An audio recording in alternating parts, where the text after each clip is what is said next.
नमस्कार मित्रांनो, स्वागत आहे तुम्हा सर्वांचं पुन्हा एकदा आपल्या नाद भरतीचा या आपल्या शैक्षणिक यूट्यूब चॅनलवर। तर बघा, या ठिकाणी आपण आज अमरावती महानगरपालिका भरती 2025 साठी बघा, जे की TCS पॅटर्ननुसार सर्व पदांसाठी मित्रांनो उपयुक्त अशी बघा प्रश्नपत्रिका आपण या ठिकाणी अभ्यासणार आहोत। मित्रांनो बघा, टोटल आपण या ठिकाणी बघा 15 प्रश्न अभ्यासणार आहोत, परंतु मित्रांनो बघा प्रत्येक प्रश्नासोबत जवळपास 4 ते मित्रांनो बघा या ठिकाणी 5 प्रश्न आम्ही मित्रांनो तुमचे कव्हर करून असे मित्रांनो जवळपास 80 ते 100 मित्रांनो बघा जवळपास 60 ते 80 बघा मित्रांनो एवढे प्रश्न तुम्ही तुमचे या ठिकाणी बघा आम्ही या व्हिडिओच्या मित्रांनो माध्यमातून कव्हर करून घेणार आहोत। म्हणून मित्रांनो बघा एकही प्रश्न तुम्ही या ठिकाणी मिस करू नका। सर्व काही प्रश्न बघा परीक्षे दृष्टीने मित्रांनो अत्यंत महत्त्वाचे असणार आहेत, म्हणून संपूर्ण भाग शेवटपर्यंत अभ्यासून घ्या।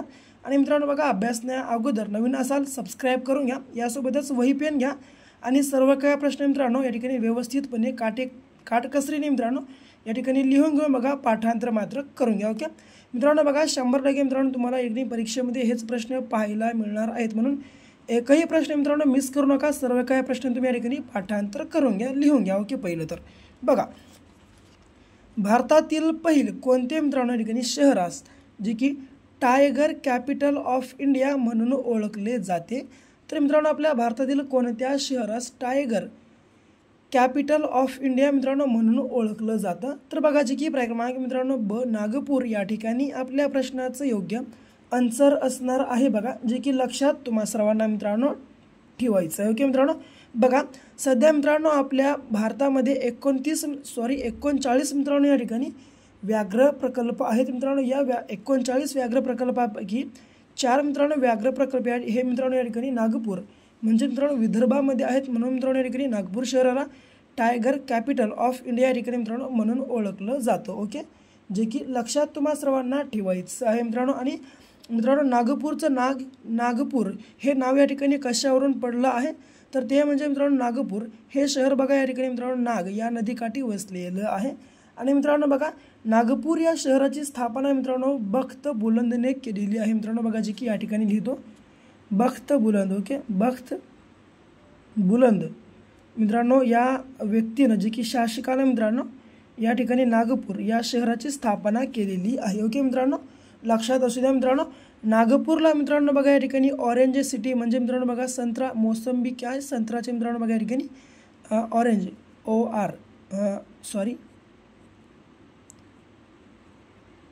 ऑरेंज सिटी मित्रांनो म्हणून या ठिकाणी बघा मित्रांनो ओळखलं जातं।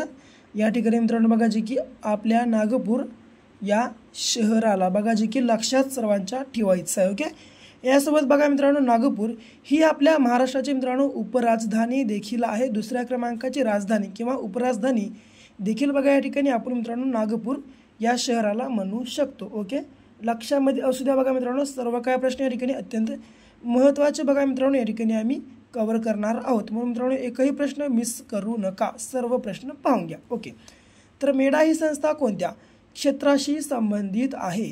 तर मित्रांनो बघा मेडा ही संस्था मित्रांनो या ठिकाणी कोणत्या क्षेत्राशी संबंधित आहे? तर ती म्हणजे बघा जी की क्रमांक ऊर्जा या क्षेत्राशी संबंधित आहे बघा, लक्षात तुम्हा सर्वांना ठेवायचं आहे। तर मेडाचा जर तुम्हाला फुल फॉर्म विचारला तर तो आहे बघा मित्रांनो जे की महाराष्ट्र एनर्जी डेव्हलपमेंट एजन्सी। मित्रांनो काय तर या ठिकाणी लिहितो बघा MH म्हणजे महाराष्ट्र समजून घ्या। Okay, Maharashtra energy development okay okay एवढं लिहितो फक्त डेव्हलपमेंट एजन्सी। ओके मित्रांनो हे या ठिकाणी बघा मित्रांनो याचं फुल फॉर्म म्हणजेच लॉंग फॉर्म किंवा संक्षिप्त रूप आपण या ठिकाणी म्हणू शकतो। ओके, यासोबत मित्रांनो या संस्थेची स्थापना कधी झाली या प्रकारचा जर तुम्हाला प्रश्न विचारला तर ती म्हणजे बघा जे की 26 जुलै। ओके मित्रांनो 26 जुलै बघा 26 जुलै 1985। ओके मित्रांनो 26 जुलै 1985 आणि लक्षात ठेवा। ओके, आणि मित्रांनो 26 जुलैला मित्रांनो बघा कारगिल दिवस म्हणून मित्रांनो या ठिकाणी आपल्या भारतामध्ये साजरी केलं जातं, कारण 26 जुलै 1999 रोजी मित्रांनो भारत पाकिस्तानमध्ये मित्रांनो या ठिकाणी युद्ध झालं आणि मित्रांनो युद्धामध्ये आपल्या भारताचा मित्रांनो या ठिकाणी विजय झाला, म्हणून मित्रांनो या ठिकाणी काय तर 26 जुलै हा दिवस मित्रांनो बघा या ठिकाणी कारगिल दिवस म्हणून मित्रांनो आपल्या भारतामध्ये साजरा केला जातो, जे की लक्षात तुम्हा सर्वांना ठेवायचं आहे। ओके, पुढे तिसऱ्या पानिपतच्या युद्धात मराठ्यांचे नेतृत्व कोणी केले? तर मित्रांनो बघा तिसऱ्या पानिपतच्या युद्धामध्ये मराठ्याच्या ठिकाणी नेतृत्व सदाशिवराव पेशवे यांनी केलेलं आहे मित्रांनो. पहिलं युद्ध कधी झालं विचारलं. पहिलं आणि दुसरं आणि तिसरं मित्रांनो 3 युद्ध या ठिकाणी झालेले आहेत. पहिलं युद्ध हे मित्रांनो बघा जे की पहिलं युद्ध मित्रांनो तुम्हाला या ठिकाणी तारीखसुद्धा सांगतो. तर 21 मित्रांनो एप्रिल 21 एप्रिल 1526ला पहिलं झालं मित्रांनो. हे युद्ध कोणामध्ये झालं तर बाबर व इब्राहिम लोधी मित्रांनो यांच्यामध्ये झालं आणि मित्रांनो यामध्ये बघा जे की विजय बाबरचा झालेला आहे. ओके, लक्षात असू द्या. तर दुसरं युद्ध मित्रांनो बघा जे की 5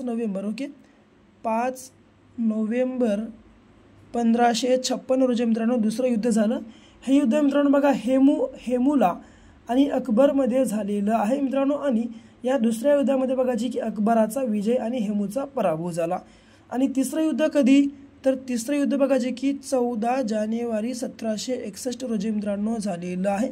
आणि 17वं हे मित्रांनो तिसरं युद्ध हे मराठे आणि अब्दाली यांच्यात झालं आणि मित्रांनो यामध्ये मराठ्यांचा पराभव आणि अब्दालीचा या ठिकाणी बघा विजय झालेला आहे बघा, जे की लक्षात सर्वांना ठेवायचं आहे. ओके, पुढचा तर यासोबत बघा पुढचा प्रश्न. तर इंडियन इंडिपेंडन्स लीगची स्थापना कोणी केली? ओके मित्रांनो, तर बघा या ठिकाणी जे की इंडियन इंडिपेंडन्स लीगची स्थापना जी की बघा रासबिहारी बोस यांनी मित्रांनो केलेली आहे बघा, जे की लक्षात तुम्हा सर्वांना मित्रांनो ठेवायचं आहे. ओके मित्रांनो, यासोबत बघा गुरु रामसिंग मित्रांनो. तर गुरु मित्रांनो बघा रामसिंग यांनी इंग्रजांविरुद्ध मित्रांनो बघा कुका चळवळ मित्रांनो या ठिकाणी आपल्या भारतामध्ये चालू केलेली होती बघा, जी की मित्रांनो कुका चळवळ मित्रांनो यांनी बघा चालू केली होती बघा, जे की लक्षात तुम्हा सर्वांना ठेवायचं आहे. ओके बघा, यासोबत अप्पासाहेब पटवर्धन यांना मित्रांनो बघा जे की काय म्हणून ओळखलं जातं तर कोकणचे गांधी मित्रांनो बघा काय तर कोकणचे गांधी मित्रांनो म्हणून बघा यांना या ठिकाणी अप्पासाहेब पटवर्धन मित्रांनो यांना या ठिकाणी कोकणचे गांधी म्हणून ओळखलं जातं. ओके, यासोबत जगन्नाथ शंकर शेठ हे मित्रांनो बघा बॉम्बे असोसिएशनचे मित्रांनो संस्थापक आहेत. ओके, जे की लक्षात तुम्हा सर्वांना ठेवायचं आहे मित्रांनो. बॉम्बे असोसिएशनची स्थापना ही 26 ऑगस्ट 1852 रोजी मित्रांनो बघा जे की जगन्नाथ शंकर शेठ यांनी मित्रांनो बघा जे की मुंबई या ठिकाणी बघा मित्रांनो आताच्या मुंबईमध्ये यांनी ही स्थापना मित्रांनो याची केलेली होती. आणि मित्रांनो ही आपल्या महाराष्ट्रातली मित्रांनो पहिली मित्रांनो संघटना आहे बघा, जे की लक्षात तुम्हा सर्वांना ठेवायचं आहे. ओके, पुढे दिल्ली, मथुरा व आग्रा ही शहरे डॅश डॅश आहेत. तर दिल्ली, मथुरा व मित्रांनो आग्रा हे मित्रांनो तीनही शहरे बघा जे की यमुना या नदीच्या मित्रांनो किनारी वसलेली आहेत बघा, जे की लक्षात तुम्हा सर्वांना बघा या ठिकाणी ठेवायचं आहे. ओके, पुढे लोह खनिजातील लोहाच्या प्रमाणानुसार या प्रकारात सर्वात जास्त लोहाचे प्रमाण असते. तर कोणत्या प्रकारामध्ये मित्रांनो या ठिकाणी लोहाचं सर्वात जास्त प्रमाण असतं तर जे की बघा मित्रांनो मॅग्नेटाइट मित्रांनो बघा या लोहाच्या प्रकारामध्ये मित्रांनो या ठिकाणी सर्वात जास्त लोहाचं प्रमाण असतं. यामध्ये मित्रांनो बघा सर्वात जास्त म्हणजे देखील 72% मित्रांनो बघा लोहाचं प्रमाण असतं.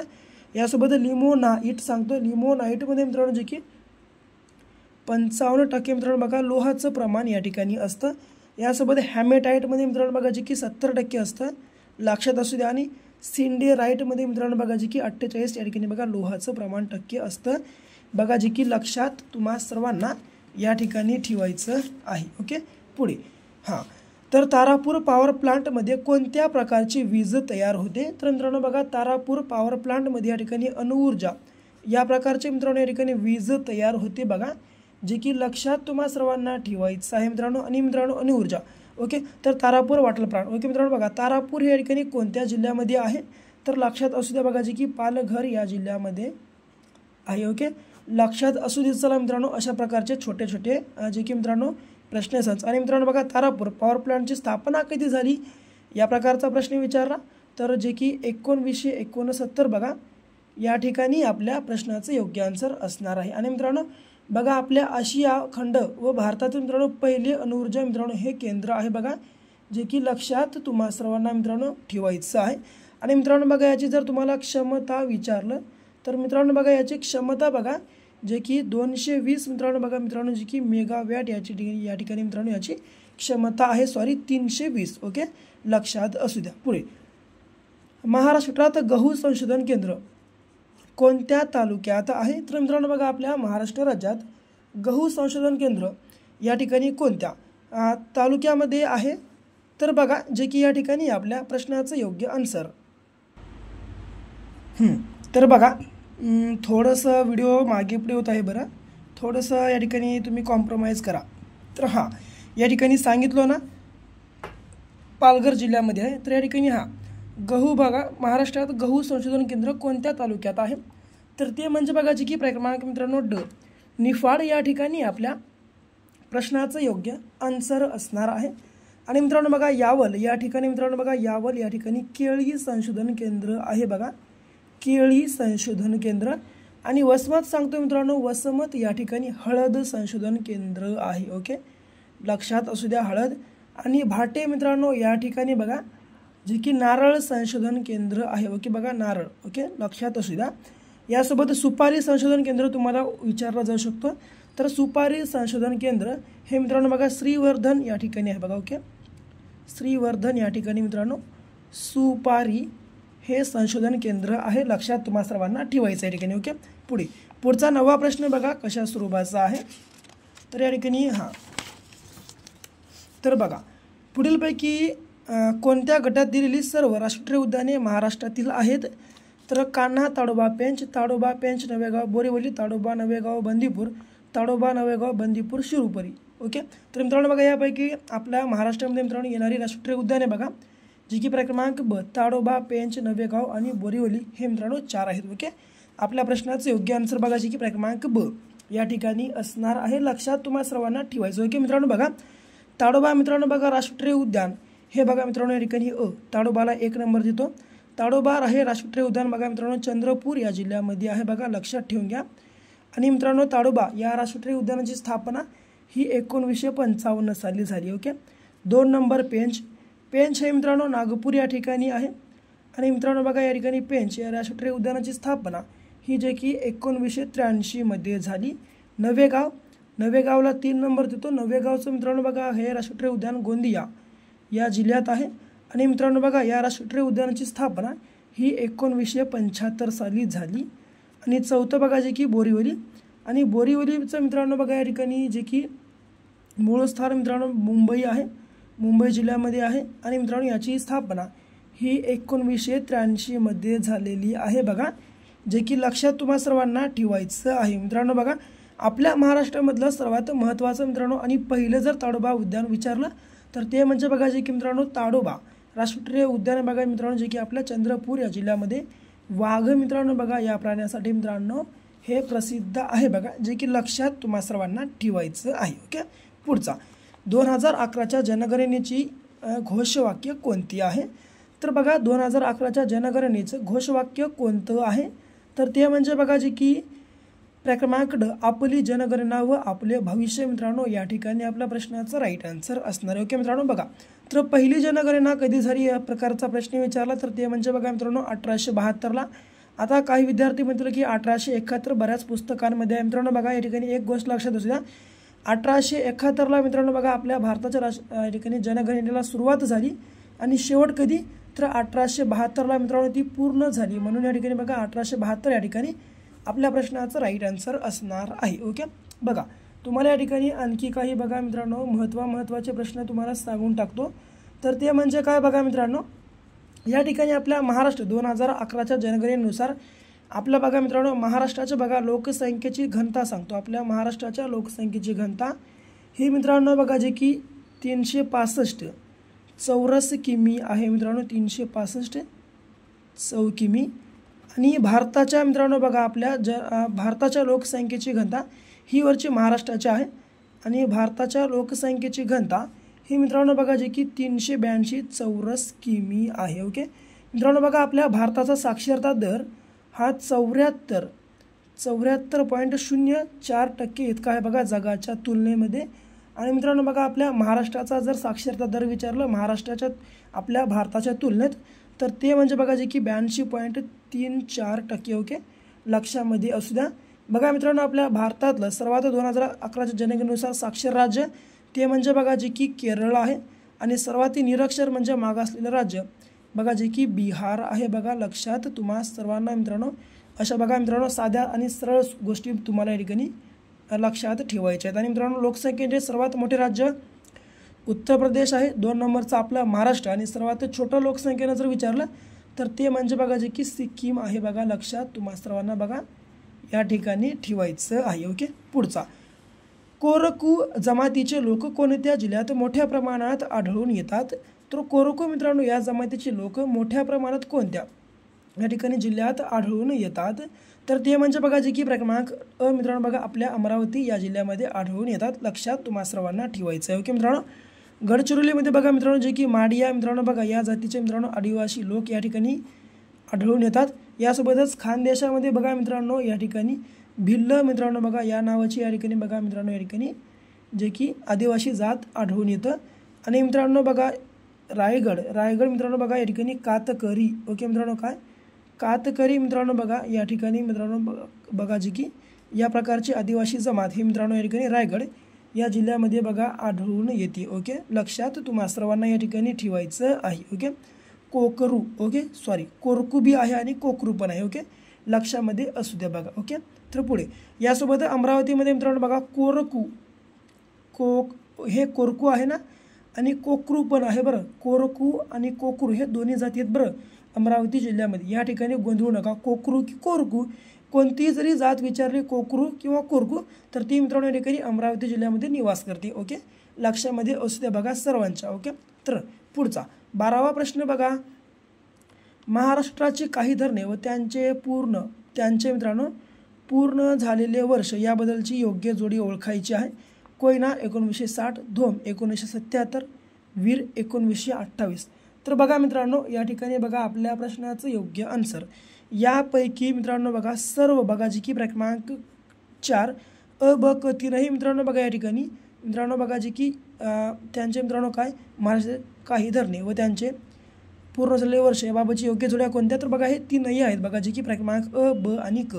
मित्रांनो कोयना जलाशयाचे मित्रांनो स्थापना ही 1960, धोम जलाशयाची स्थापना 1977 आणि वीर जलाशयाची स्थापना मित्रांनो या ठिकाणी कधी तर धरणाची 1928ला झालेली आहे. आणि मित्रांनो महत्त्वाचं म्हणजे काय आश्चर्यकारक गोष्ट हे तीनही मित्रांनो बघा धरणे ही या ठिकाणी सातारा बघा या जिल्ह्यामध्ये मित्रांनो आहेत बघा जे की लक्षात तुम्हा सर्वांना या ठिकाणी ठेवायचं. ओके मित्रांनो. बघा मित्रांनो थोडंसं या ठिकाणी स्क्रीन आपली झळकत आहे मित्रांनो. थोडंसं या ठिकाणी बघा कॅमेराचा इश्यू असल्यामुळं थोडंसं स्क्रीन मित्रांनो लकलं किंवा झळकत आपल्याला दिसत आहे परंतु काही नाही. थोडंसं तुम्ही या ठिकाणी ॲडजस्टमेंट करून घ्या. उरले किती बघा 12 वाचायला लास्ट 3 प्रश्न उरले हे देखील तुम्ही या ठिकाणी पाहून घ्या. ओके. तर बघा एका तोफेचे यासोबत आणखी काही तुम्हाला सांगतो बरं. तर कोयना मित्रांनो बघा कोयना हे धरण मित्रांनो या ठिकाणी कोयना नदीवरच आहे बरं लक्षात असू द्या. आणि धोम हे धरण बघा मित्रांनो या ठिकाणी धोम हे धरण बघा कृष्णा मित्रांनो बघा या नदीवरी बांधण्यात आलेलं आहे. आणि वीर हे धरण बघा मित्रांनो जे की नीरा या नदीवरी बांधण्यात आलेलं आहे बघा लक्षात असू द्या. मित्रांनो बघा आपल्या महाराष्ट्रामधलं सर्वात मोठं धरण जर विचारलं तर ते म्हणजे बघा मित्रांनो जे की जायकवाडी आहे बघा या ठिकाणी लिहितो जायकवाडी. आणि मित्रांनो बघा जायकवाडी या धरणाचं मित्रांनो बघा बांधकाम पूर्ण कधी झालं या प्रकारचा प्रश्न विचारला तर ते म्हणजे बघा मित्रांनो जे की या ठिकाणी असणार आहे 1976. आणि मित्रांनो बघा या ठिकाणी जायकवाडी या मित्रांनो या धरणाच्या जलाशयाचं जर तुम्हाला नाव विचारलं तर ती आहे बघा जे की नाथसागर. ओके बघा लक्षामध्ये असू द्या नाथसागर. बघा मित्रांनो तुमचा एक या ठिकाणी प्रश्न किंवा वेळ आम्ही या ठिकाणी निव्वळ बी या ठिकाणी वाया घालत नाही. एका प्रश्नासोबत जवळपास तुमचे 3 ते 4 या ठिकाणी प्रश्न आम्ही सोडवून घेत आहोत. ओके. पुढचे शेवटचे 3 उरले. एका तोफेचे वस्तुमान 500 किलो असून त्यातून गोळा उडवल्यानंतर तो 0.25 मीटर सेकंद वेगाने प्रतिक्षेपित होते तर तोफेचा संवेग किती आपल्याला विचारला. मित्रांनो बघा या ठिकाणी संवेग काढण्यासाठी बघा मित्रांनो या ठिकाणी काय करावं लागतो तर वस्तुमान आणि मित्रांनो वेग याचा गुणाकार आपल्याला करावा लागेल. मित्रांनो बघा जे की हे वस्तुमान आणि मित्रांनो हा वेग याचा आपल्याला या ठिकाणी करावा लागेल गुणाकार. तर सरळ मित्रांनो बघा याचा गुणाकार करू हे 500 गुणाकारात घ्या 0.25. ओके. 25 पाचे झाले किती 125 आणि हे घ्या समोरचे 2 शून्य. आता बघा या ठिकाणी शून्याच्या नंतर मित्रांनो बघा या ठिकाणी पॉईंटच्या नंतर किती एकूण 2 अंक आहेत ना सोडलेले म्हणून या ठिकाणी बघा हे 2 अंक सोडून या ठिकाणी पॉईंट द्या. उरलं किती? फक्त आणि फक्त 125 मित्रांनो. या ठिकाणी बघा आपल्या प्रश्नाचं योग्य आन्सर असणार आहे. जर मित्रांनो बघा ही बघा या ठिकाणी ट्रिकी पद्धत आहे बघा, ट्रिक्सची पद्धत आहे मित्रांनो. ही या ठिकाणी आपण ट्रिक्स मांडलेले आहेत. ओके, जर तुम्ही जर पुस्तकी किंवा गाईडी किंवा बघा मित्रांनो कोणत्याही जर पुस्तकाच्या फॉर्मॅटनुसार जर तुम्ही सोडवण्याचा प्रयत्न केला तर सूत्र वगैरे तुम्हाला या ठिकाणी पाठांतर करण्याची गरज असते. जर सेम टू सेम या प्रकारचा प्रश्न विचारला सरळ वस्तुमान गुणाकारात तुम्ही या ठिकाणी वेग करून टाका. आपल्या प्रश्नाचं योग्य आन्सर तुम्हाला या ठिकाणी एकदम मायक्रो सेकंदमध्ये बघा भेटून जातं. ओके, तर बघा 14वा परिपथामध्ये असलेले विद्युतधारेचे अस्तित्व ओळखण्यासाठी खालीलपैकी कोणत्या उपकरणाचा वापर होतो? तर बघा की क्रमांक गॅल्व्हॅनोमीटर बघा मित्रांनो या ठिकाणी आपल्या प्रश्नाचं राईट आन्सर असणार आहे. व्होल्टमीटरचा मित्रांनो बघा या ठिकाणी वापर कशासाठी? तर विभवांतर मोजण्यासाठी मित्रांनो बघा या ठिकाणी व्होल्ट या ठिकाणी बघा मित्रांनो विभवांतर मोजण्यासाठी व्होल्टमीटरचा उपयोग केला जातो. यासोबत विद्युत घटचा मित्रांनो वापर हा विभवांतर निर्माण करण्यासाठी केला जातो. बरं, विभवांतर निर्माण करण्यासाठी हा विद्युत घटचा वापर केला जातो. आणि बॅटरीचा मित्रांनो या ठिकाणी वापर हा जास्त विभवांतर निर्माण करण्यासाठी केला जातो. काय? तर जास्त विभवांतर मित्रांनो निर्माण करण्यासाठी या ठिकाणी बघा बॅटरीचा जे की वापर केला जातो. ओके, तर शेवटचा कोणत्या तापमानाला सेल्सिअस व फॅरेनहाइट हे दोन्ही सारखी असतात? तर ते म्हणजे मित्रांनो बघायची की -40 डिग्री अंश सेल्सिअस मित्रांनो बघा या तापमानाला मित्रांनो सेल्सिअस व फॅरेनहाइट मित्रांनो बघा दोन्हीही सारखे असतात बघा, जे की लक्षात तुम्हा सर्वांना या ठिकाणी ठेवायचं आहे. ओके, तर बघा मित्रांनो हे होते आपले बघा जे की अमरावती महानगरपालिका पदभरती 2025 संदर्भातले मित्रांनो सर्व पदांसाठी उपयुक्त असे बघा जे की 15 प्रश्न संच. आणि मित्रांनो या 15 प्रश्नासोबत जवळपास आम्ही 60 ते 80 या ठिकाणी प्रश्नसंच बघा तुमच्या ठिकाणी कव्हर केलेले आहेत. जर तुम्ही आपला संपूर्ण भाग शेवटपर्यंत ठिकाणी आवर्जून अभ्यासला असाल आणि सर्व काही जर तुम्ही हे नोट डाऊन केलं असेल तर तुमच्या ठिकाणी मी आभार मानतो, तुमचं अभिनंदन करतो. कारण मित्रांनो तुम्ही या ठिकाणी बघा यशस्वी तुम्ही 100% या ठिकाणी होऊ शकता. मित्रांनो तुम्ही जर बघा सर्व काही जर हे 60 ते 80 प्रश्न जर या ठिकाणी पाठांतर केलं तर मी एक अशी हमी भरतो की तुमचा या ठिकाणी बघा 100% मित्रांनो रिझल्ट येणारच, म्हणजे येणारच, 100% रिझल्ट येणारच. ओके, तर बघा मित्रांनो व्हिडिओ बघला असेल अवश्य तुमच्या या ठिकाणी आभार मानतो. बाकी आपला व्हिडिओ आवडला असेल आपल्या व्हिडिओला लाईक करा. तुमचे विद्यार्थी मित्र मैत्रिणी बघा जे काही नातेवाईक बघा तुमच्या आपल्या या परीक्षेची तयारी करणारे असतील त्यांच्यासोबत बघा हा आपला संपूर्ण काही भाग आहे अवश्य शेअर करा. आणि काही जर तुम्हाला एवढं सांगून देखील तुम्ही सबस्क्राईब केलं नसेल अवश्य सबस्क्राईब करून घ्या. तर भेटू पुन्हा मित्रांनो अशा एका नेक्स्ट लेवलच्या नवीनशा भागासोबत. तोपर्यंत घ्या काळजी, करा अभ्यास.